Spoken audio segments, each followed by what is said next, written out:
Muchas gracias, Hernán, por la presentación. Buenos días a todos. Muchas gracias por venir.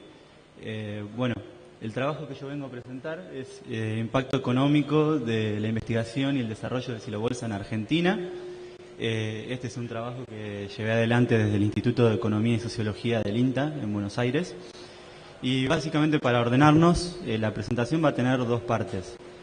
Una parte que es más bien motivacional, poner un poco en contexto de lo que ha sido el silobolsa durante los últimos 20 años, que es de donde más tenemos conocimiento, y una parte más cuantitativa, con un repaso de algunos conceptos de microeconomía, para entender un cálculo que he realizado para tratar de medir el impacto económico que ha tenido el silobolsa en Argentina en estos años. Bueno, en primer lugar, situándonos temporalmente, uno puede recordar un contexto económico en el cual surgió esta innovación. Lo que uno puede recordar, incluso apelando a la memoria colectiva de más de uno de los que están acá presentes, a principios de los 90, con la disolución de la Junta de Granos, la situación de almacenaje de Argentina no era la mejor. Incluso era bastante deficitaria, y bueno, contábamos con una capacidad de infraestructura de almacenaje limitada. Y bueno, en ese mismo contexto empezó a visorarse un crecimiento de la producción agrícola, sobre todo impulsado por la expansión de la soja transgénica y el paquete tecnológico adjunto.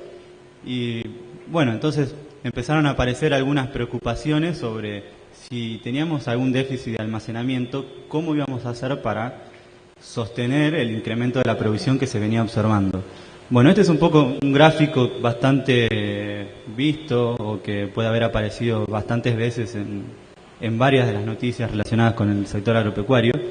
Cuando uno mira la tendencia de la producción a nivel mundial y la producción de los principales granos de Argentina, uno puede ver que a partir de principios de los 90, realmente la tendencia de la producción de granos en Argentina ha presentado un quiebre muy importante y ha crecido por encima del promedio mundial. Entonces, ¿cómo hicimos para sostener este ritmo de crecimiento de la producción de granos? Porque si uno ya empezaba a visorar este tipo de cosas, necesitábamos una respuesta del propio sector agropecuario respecto de eso. Bueno, esto es un poco el contexto para tratar de motivar, o sea, cómo se generan las innovaciones y qué cosas son las que motivan las innovaciones. En general, lo que uno trata de captar con esto es que las innovaciones no se producen en forma aleatoria, ¿sí? Tampoco se producen directamente desde el sector de investigación y desarrollo de un país, sino que es parte del propio seno del sector agropecuario y que tiene que ver sobre todo con un contexto de escasez, ¿sí? O detectar una oportunidad económica para desarrollar algo, ¿sí?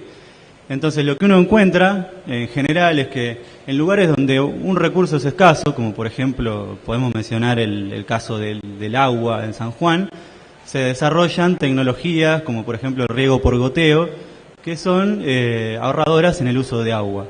Entonces, creo que el contexto del desarrollo del silobolsa es un poco parecido. En un contexto donde teníamos almacenaje deficitario o había escasez de almacenaje, esta innovación fue una respuesta a esa escasez. Entonces, ¿qué es lo que ocurrió?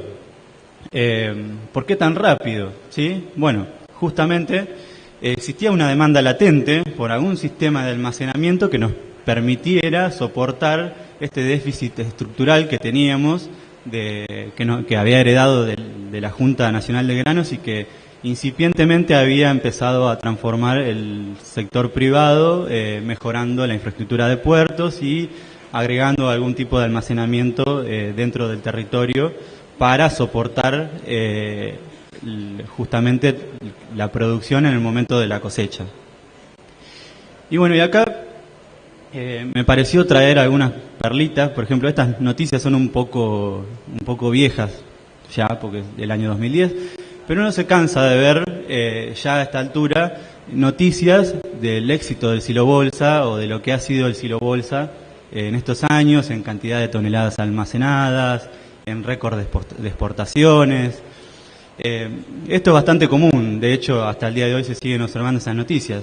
Pero lo que me pareció interesante traer es una comparación con alguna información que había en informes de almacenamiento de granos de principios de los 90, donde un poco representan la situación del momento y bueno, la verdad es que quiero leérselos en forma textual porque me parece que no tiene desperdicio, para que uno pueda comparar en paralelo. Hoy estamos realmente despreocupados sobre qué hacemos con los granos al momento de la cosecha.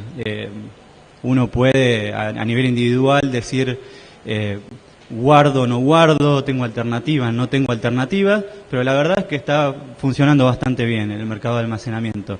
Ahora, si nos remontamos al inicio, o hace 20 años, uno encuentra esto. Si se repitiera el récord histórico de la campaña 84-85, 44 millones de toneladas cosechadas, podrían presentarse problemas. O sea, estamos hablando de menos de la mitad de lo que hoy se cosecha de los principales granos de Argentina. Dichos inconvenientes alcanzarían mayor magnitud a nivel de las explotaciones. La capacidad instalada en silos chacras se vería desbordada ante un factible crecimiento de los volúmenes recolectados, provocando, al carecer de capacidad suficiente para escalonar entregas, una mayor afluencia del producto del sector intermedio que se vería comprometido. Así el sector perdería independencia respecto del comercial. Entonces, un poco este fragmento que saqué del informe de almacenamiento de granos del Ministerio de Agricultura del año 93 viene a representar esa situación, que es bastante distinta, con lo cual uno ya puede darse cuenta qué tan importante ha sido esta innovación durante todos estos años. Y bueno, ya mencioné el tema de lo importante de las decisiones individuales en el contexto de escasez para desarrollar una innovación. Y bueno, en este caso, justo ha sido una innovación que ha tenido mucho que ver el INTA en su interacción con el sector privado. Y bueno, un poco recordando la historia, originalmente el IPESA Río Chico, Sociedad Anónima, empezó con el embutido manual de forrajes, y ahí bueno surgió el nombre de lo que se llamó los salchichones. Bueno, primero se utilizó para forraje, luego se experimentó con granos y bueno, en INTA empezó en el año 95 la experimentación con este sistema. La primera pregunta que se podría hacer es por qué funcionó, por qué esto tomó tanta dimensión acá respecto del resto de los países del mundo. Porque incluso hay muchos países que han desarrollado esta misma tecnología pero no han tenido este éxito.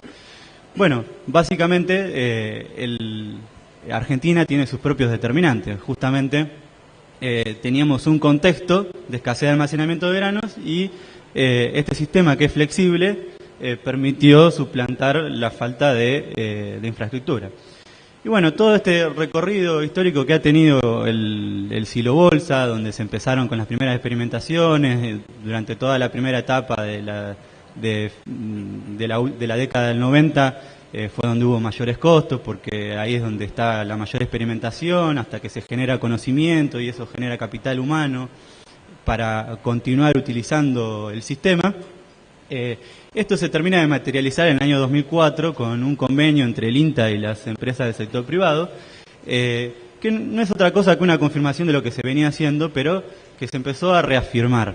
Entonces, a partir de esto, es que justamente empezamos a conocer los silobolsa con el sistema como lo conocemos hoy, donde tenemos máquinas muy veloces para hacer embutido y extracción, y tenemos un material desarrollado, hay ya conocimiento generado sobre el manejo y demás. Bueno, este es un esquemita que viene a representar justamente lo que sucede. Básicamente, cuando hay alguna demanda de los productores o del sector privado, tiene que haber empresas y la interacción con investigación y desarrollo para que esas ideas puedan surgir y desarrollarse. y al mismo tiempo un entorno del sector público, políticas públicas que guíen justamente esos desarrollos. Bueno, y ahora paso a la parte que tiene más que ver con la estimación de lo que he realizado en base a alguna metodología de cálculo de excedentes económicos. Básicamente interesa hacer una medición económica porque tenemos una tecnología que se encuentra ampliamente difundida y adoptada, o sea, originalmente no se pensó para ser evaluada al momento de incorporarse.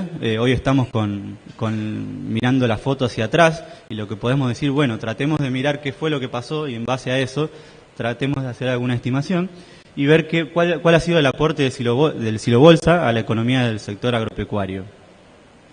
Entonces, repasando algunos conceptos que tienen que ver con el análisis microeconómico, la estimación que yo realicé tiene una serie de supuestos y una serie de conceptos que los voy a repasar. Por un lado, es un análisis de equilibrio parcial. Simplemente voy a ver el mercado de almacenamiento como un mercado en sí mismo y voy a suponer que el resto de los mercados permanecen en una situación de equilibrio. Vamos a tener un mercado competitivo en el almacenamiento y bueno, uno de los conceptos que está bueno introducir es la elasticidad precio, sí, que es una forma de medir la sensibilidad que tienen las cantidades demandadas u ofertadas, ¿sí?, a cambios en el precio. Y la parte más importante, o sea, cómo cuantificar los beneficios económicos del silobolsa. Básicamente se componen del excedente del consumidor, lo que se conoce como el excedente del consumidor, la diferencia entre cuánto está dispuesto a pagar el demandante por el bien respecto de cuánto paga realmente, el excedente del productor, la diferencia entre cuánto recibe el oferente por el bien que vende y el costo de producir esas unidades. Acá está bueno hacer una salvedad. El consumidor, en este caso, es el productor agropecuario, ¿sí?, para que no se confundan los términos, y el productor, de alguna manera, es el oferente del servicio de silobolsa, que podríamos considerarlo a grandes rasgos el acopiador. La suma de los excedentes constituyen el beneficio total. Ahora les voy a pasar a mostrar algunos grafiquitos que van a poner un poco más en contexto de esta situación.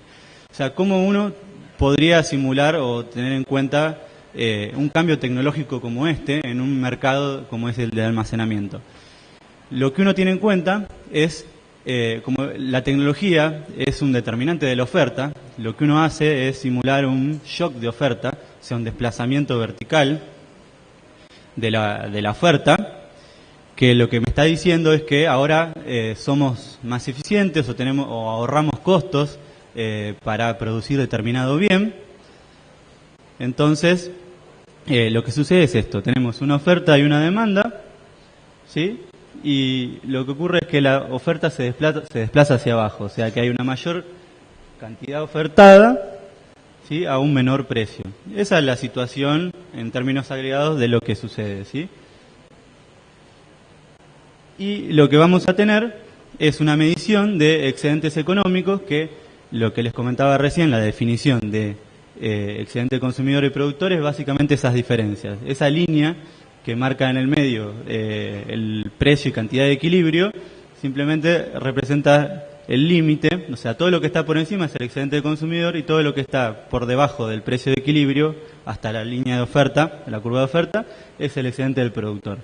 Entonces, lo que nos va a interesar es ver cómo cambiaron esas áreas, o sea, básicamente la diferencia de esas áreas es ese paralelogramo que está ahí, y eso nos va a decir el beneficio total.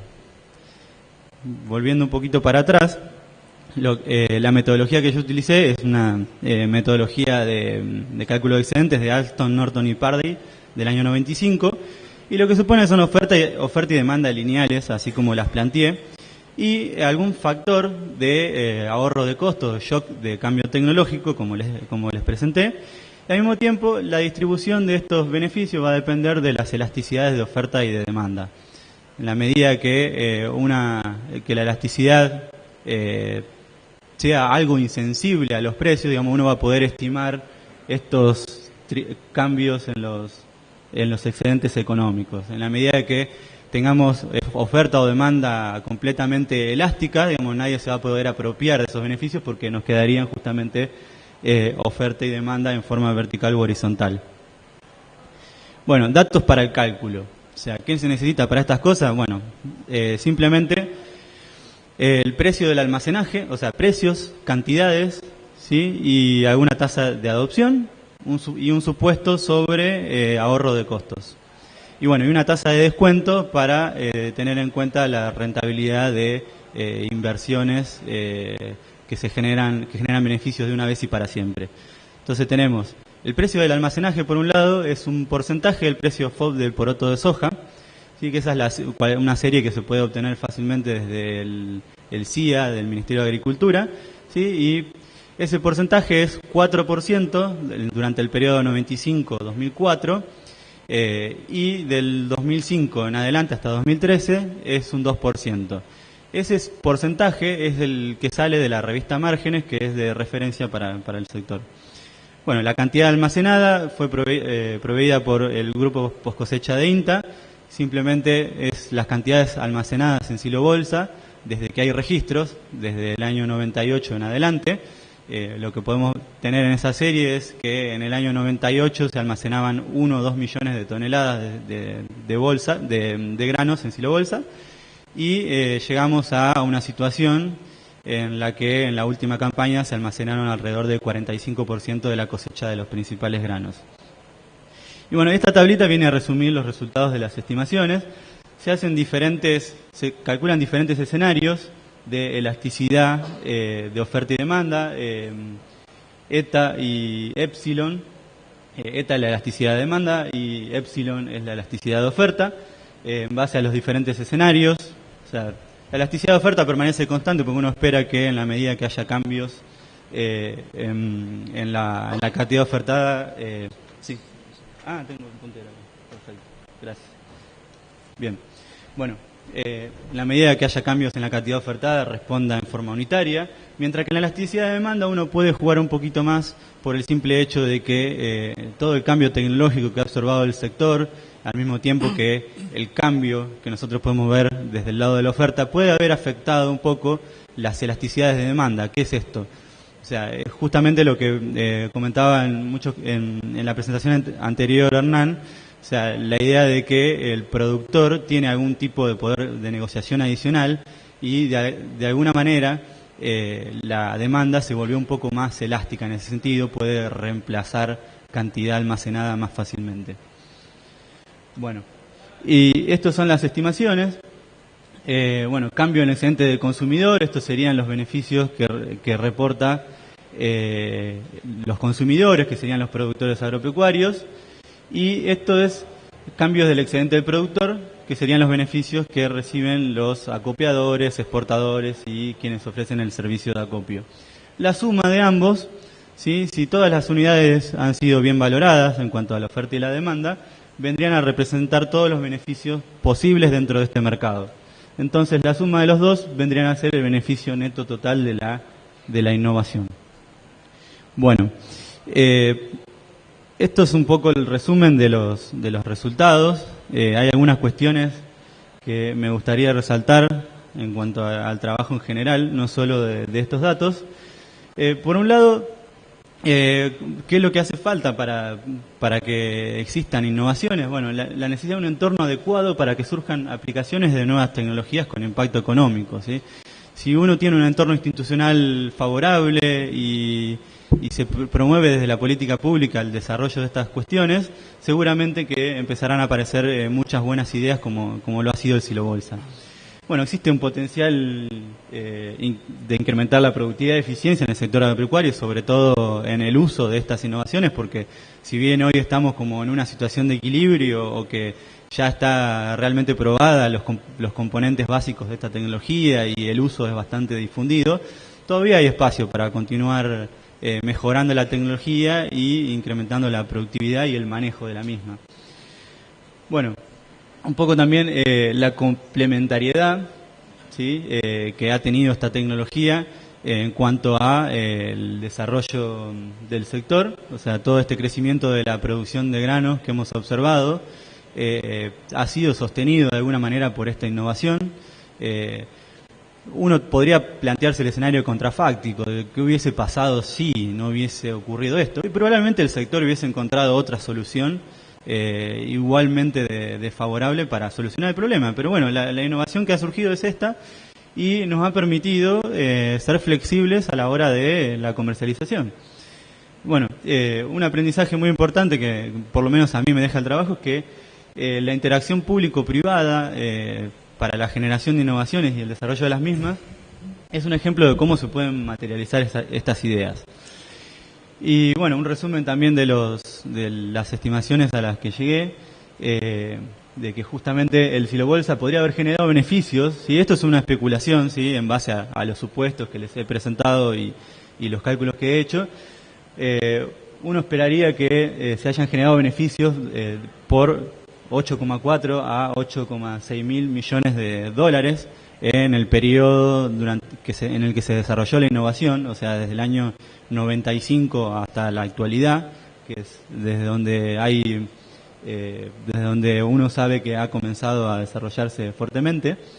Y bueno, y un punto para hacer hincapié es que justamente, dado los supuestos, tanto copiadores como productores agropecuarios se benefician de este sistema. Uno lo que puede recabar de opiniones y entrevistas con gente del sector es que justamente en muchos casos a los que eran los acopiadores en su momento, este tipo de cosas al principio representaba por ahí una amenaza a su empresa, a su negocio y demás. Y lo que uno ve realmente, y que incluso muchos lo dicen, es que esta innovación les ha permitido reconvertirse y ofrecer un servicio diferencial y de buena calidad, digamos, que le permite readaptar el negocio y continuar subsistiendo. O sea, no es que la innovación hizo que muchos acopiadores desaparecieran, sino que incluso muchos se acercaran a la actividad de acopio. O sea, de alguna manera también el productor agropecuario como demandante también ha sido o sea, se ha transformado en acopiador porque los incentivos económicos lo han llevado a hacer eso. Así que bueno, eso es todo por ahora. Muchas gracias.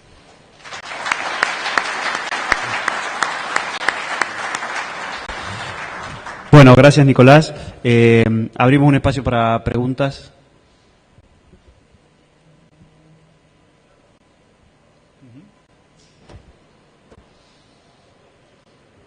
Sí, Nicolás, muchas gracias, muy buena la charla. La pregunta en los ahorros, en los beneficios, ¿se está teniendo en cuenta también menores pérdidas por mayor velocidad de cosecha, ventajas logísticas? ¿Qué estás poniendo en ese 25% de mejora? El 25% de mejora es un dato, si se quiere, dado, que viene de algunos trabajos de investigación, que creo que es el trabajo de Rodríguez del año 2002, que dice que en promedio, varía un poco en función del grano que se almacene, en promedio esta tecnología permitía ahorrar un 25% de costo de almacenaje. No hay mayores precisiones sobre eso, eso fue lo que tuve en cuenta.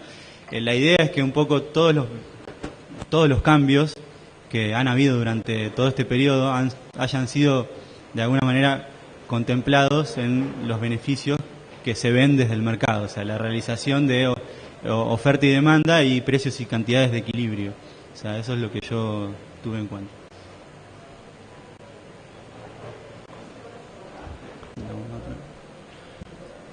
¿Más preguntas?